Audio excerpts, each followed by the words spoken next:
Hey there, YouTube. This is Jiffy's Cards and Wares coming at you right now. It's been a while since I've done an update video, but I thought, why not tonight? So I know it's been a couple weeks now since my last regionals, but I will now finally be doing a deck update. I got top 8 at regionals this 2 weeks ago. Actually, it was February 15th. So third place. Here's the deck box that I got with it. That's kind of neat. Not much to say. My deck was mainly Bujins. I don't run control. I run what I call aggro Bujins. Everybody's valid to their own point of how Bujins should be ran. I just prefer the whole aggro perspective of the game. But without further ado, let me show you the cards in my deck. So we've got 3 Yamatos, 3 Mikazuchis. I run 1 Arasura. A lot of people wonder why, and I like the fact that because if a monster gets banished by bottomless and I don't have hair, you know, it cleans up where it left off, so I can go for that clean exceed if I really needed to. 2 hairs, 3 turtles.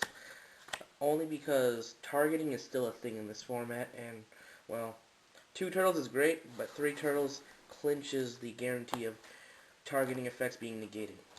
And it helps out other Bujin cards besides Beast Warriors, so that's a plus in my opinion. Always have to have 3 cranes in the deck. That's a given. 1 Honest.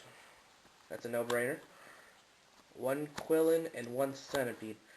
After the YCS Atlanta, I actually took a lot from that, and I thought the 1-in-1 ratio actually helps out so much, and I'll explain more why later on in this video. On to the spell lineup, I run 3 Pot of Dualities. I run 3 Fire Formation Tankies. I run 2 Forbidden Lances. 2 MSTs, because 1 Centipede is nice, but, well, I still need a playset of said MSTs for the deck, so why not fill in with the 2 spell cards instead of the monster. 1 Dark Hole for the players that like to overextend. 1 Foolish Burial. Preference choice to a lot of Bujin players. I do it only because it helps me dump hair early in the game, or it helps me dump turtle, or helps me dump any other Bujins I may need in there, so that way it helps me pull off a guaranteed summon without hassle. I know warning still hurts, but I mean, just to have a hair in there to make sure I can banish it later on helps out so much. 1 Book of Moon, and then 2 Bujin Carnations. Why 2 Bujin Carnations? Because hair is now a thing, turtle's a thing, so they can help you banish. And with the 1-in-1 ratio, like I've talked about Quillin and Centipede, these let you reuse the banish pile to your advantage. So that's pretty nice. For traps, I got 1 Bottomless, 1 Torrential Tribute, 1 Black Horn of Heaven, 1 Solemn Warning, 1 7 Tools of the Bandit, and 2 Fiendish Chains. And that basically lines up my whole Bujin aggro. For the extra deck, we have 3 Bujinte Sasano, 1 Bujinte Kakasuchi, 1 Bujinte Tsukiyumi. I actually didn't get to play him as much as I wanted to at regionals, but he's still a good card nonetheless. 1 Evil Swarm Excitation Knight. This card basically defines its own meta. When your opponent overextends, Evil Swarm Excitation Knight punishes you for what you should not have done. 1 Gagaga Cowboy, 1 number 101 Silent Arc Knight, Silent Honor Arc. Keep thinking the OCG name. I like the OCG name better. Didn't really like the TCG. Number 85 Crazy Box. I kind of wanted to use them, but there wasn't any skill drain decks that I could find during that day, so I mean, I think it was a good thing for me, in a way. One Abyss Dweller, one Brotherhood of the Fire Fist Tiger King, one Constella Omega, one Constella Polythemy M7, Gaia Charger. This put in a lot of work, and I'll explain why once we get into the side decking. And one Star Leech Paladynamo. And then now for the side deck, I run two Effect Veilers. I run two Swords of Concealing Light. And this card, after watching YCS Atlanta, it gave me a new idea against mirror matches, and especially Noble Knights. It also helped out with Gaia Charger, so it helped basically get me certain games for piercing, which is always a nice thing. I didn't meet any Necro Valley decks, but that's what Close Force for in the side deck. I side in two Kaiser Coliseums. I'm thinking about taking that out of my side deck. It didn't really seem to be viable with the format that I'm playing with at my regionals, but again, each locals and regionals has different types of stats with different decks, so for my future thing, I might take it out because I don't really like running control. I mean, I only ran this when I was running Black Garden BUJINS, which was a really cool thing. So shout out to Telvin123 on Pojo for thinking up of that idea. Two Vanity's Emptiness, three Royal Decree. With E-Dragons gone, Royal Decree is now basically a Bujin build online that I've seen them talking. They call it the Decree build for Bujins. I like it just beside it, so that way when your opponent thinks that they can floodgate you, games 2 and 3, you surprise them with no back row and only 3 decrees. And that basically helps Bujins 100% to cinch games. They waste their resources of MSTs and they don't focus on tankies or any other spell cards you have in the back row that assist you in helping you win games. One Compulse and one Regalia Sword. These two were last second options. I didn't really want to go with these. I was actually running late to locals, not locals, running late to regionals. But if I had to change these two out, I would have probably put in Soul Release and a third Bujin Carnation or a Gold Sarcophagus.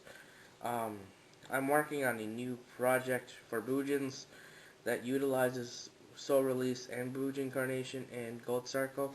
So hopefully, with my downtime of not playing it any more regionals for a while, I can see if that idea works.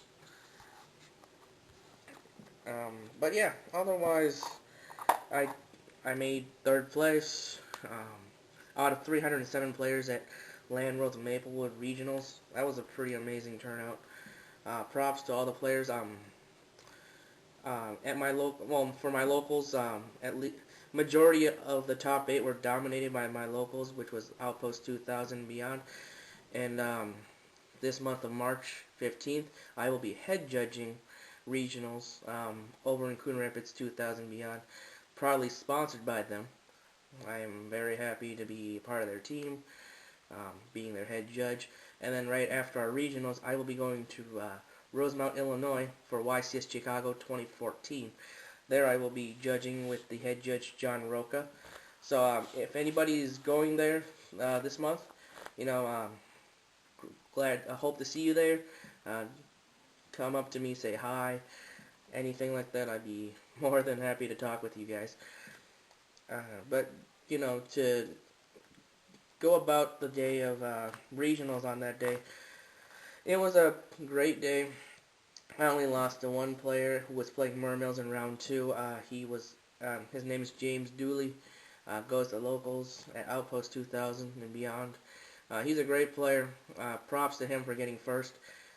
He built a very solid deck. I mean, he tweaked it a little from Hoban's build, and you know what? It worked for him, and I'm glad he got first. Really proud of him. But basically, to run through my whole day, round 1 I played against Agents. I was surprised that those were still. Round 2 I played against James, as we talked about. He played Mermills. Round 3, I played against a Girgia Kakuri deck.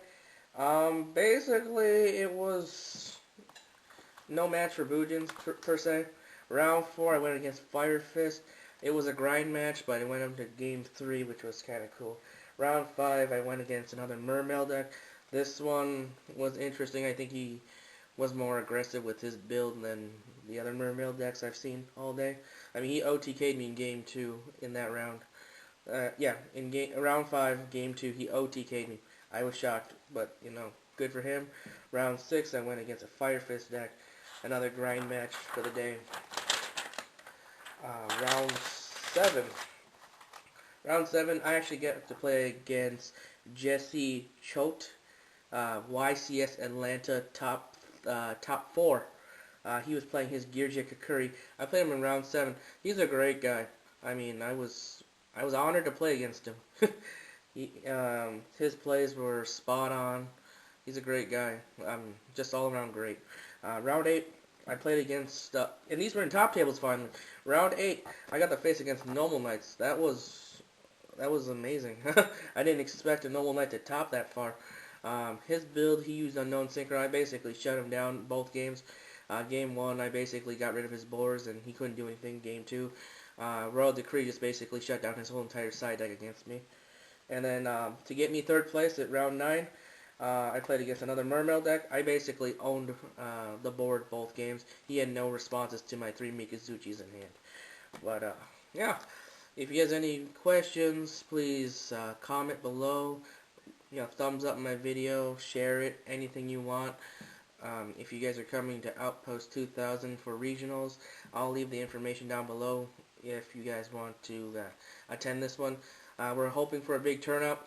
I'll be very happy to head judge this. Hopefully I can do what I can do for justice for Minnesota players or anybody else from out of state. Please come along and play. I'd love to see you guys there. Yeah. Also, YCS Chicago, I'll be glad to see you guys there too. Like I said, just come up to me. Don't be afraid of me. Talk with me. I want to hear your ideas. What you guys think about my Bujin deck, or what do you think about other decks? I actually want to see, what ideas are floating around out there. Do you think Gravekeepers are gonna finally, come back with a huge anti-meta stun to us? Do you think Spellbooks will finally get taken down? Will randomly E-Dragons find a way of new techs that basically break them into the new meta that we're in right now with only 1 copy of each dragon? But yeah, let me know down below. But otherwise, for regionals, that was, I mean, I got my invitation, so I'll probably be going to Detroit this July. But the only thing that was downside of regionals for me was probably being hungry the entire day. I mean, only having 4 peanut butter and jelly sandwiches in my backpack. One of them squished.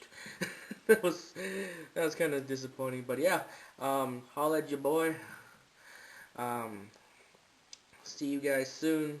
Hopefully I'll have more time to update more videos. Alright? Take it easy.